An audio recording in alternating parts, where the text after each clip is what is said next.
Selamat pagi, izin Bapak dan teman-teman semua. Perkenalkan, saya Nuryandi Oktaputra Tanjung, NIM 2401010200269, jurusan S1 Manajemen Universitas Cyber Asia. Di sini saya akan mempresentasikan tentang kebocoran data di Indonesia tahun 2023, fakta, dampak, dan upaya pencegahan.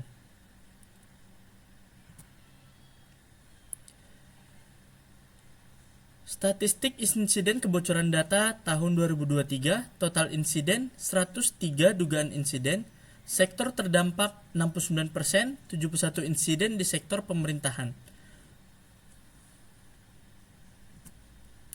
Penyebab kebocoran data, pencurian atau kehilangan perangkat yang berisi data sensitif hilang atau dicuri, peretasan atau akses ilegal, sistem penyimpanan data diretas oleh pihak yang tidak berwenang, pemberian akses tidak sengaja, kesalahan manusia seperti penipuan digital, phishing.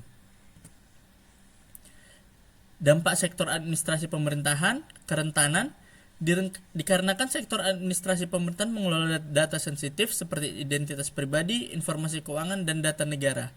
Dampak terjadinya gangguan layanan publik dan menambah ketidakpercayaan masyarakat terhadap keamanan data. Upaya peningkatan keamanan, pemerintah harus fokus pada manajemen risiko keamanan data dan keamanan siber. Dampak kebocoran data, yang pertama, keamanan pribadi terancam.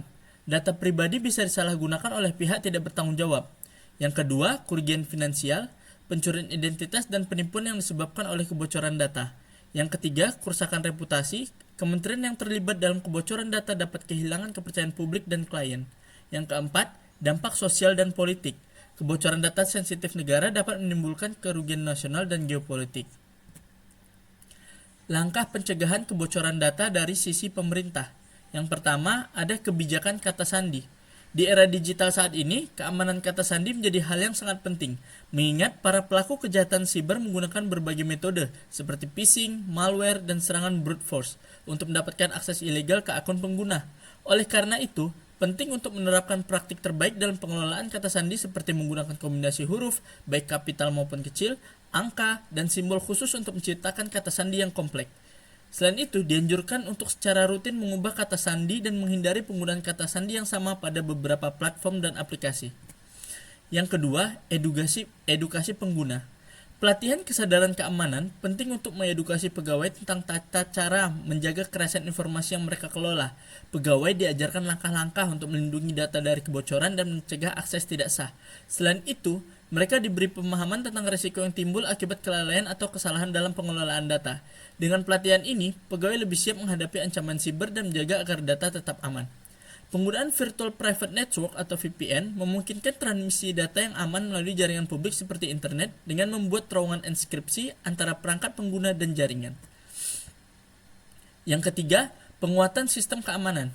Enskripsi diterapkan baik pada data yang disimpan, data at rest, maupun data yang dikirimkan, data in transit. Proses ini menggunakan algoritma matematika untuk mengubah informasi menjadi format yang tidak dapat dibaca tanpa kunci deskripsi. Tujuan utama enskripsi adalah melindungi kerahasiaan informasi dari akses yang tidak sah. Menerapkan kebijakan yang membatasi akses ke informasi hanya kepada pengguna yang berhak dapat meliputi autentikasi pengguna, manajemen hak akses, dan pembagian peran, role-based access control. Langkah pencegahan kebocoran data yang bisa dilakukan masyarakat. Yang pertama, penggunaan kata sandi dan kunci rahasia. Kata sandi dan kunci rahasia saling melengkapi untuk memberikan keamanan optimal terhadap akses data dan informasi. Kata sandi berperan sebagai penghalang terhadap akses tidak sah ke akun pengguna, sedangkan kunci rahasia digunakan dalam proses enskripsi dan deskripsi untuk melindungi data yang sedang disimpan atau dikirim. Dengan menggabungkan fungsi kata sandi dan kunci rahasia, sistem keamanan informasi mampu menghadirkan perlindungan yang andal dari berbagai ancaman keamanan. Yang kedua, waspada terhadap phishing. Phishing adalah teknik penipuan yang bertujuan untuk mendapatkan data sensitif seperti username dan password dengan menyamar sebagai entitas terpercaya dalam komunikasi elektronik. Contohnya, email phishing bank. Email yang menyamar sebagai bank meminta korban untuk memperbarui informasi akun melalui link palsu yang mengarah ke situs phishing. Yang ketiga, hati-hati dengan aplikasi yang diunduh. Aplikasi yang kita unduh dengan sembarangan dapat mengandung malware. Kita perlu hati-hati dengan aplikasi yang kita unduh.